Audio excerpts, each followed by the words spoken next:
கேட்கும் போது தூக்கத்தை நீ கொடுப்பவன் தானே.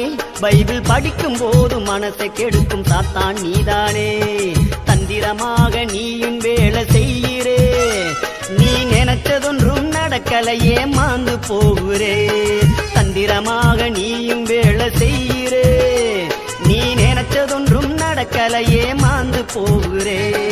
அப்பால போ சாத்தானே, அப்பால போ சாத்தானே, பெருமை கொண்டவன் நீதானே, தள்ளப்பட்டவன் நீதானே.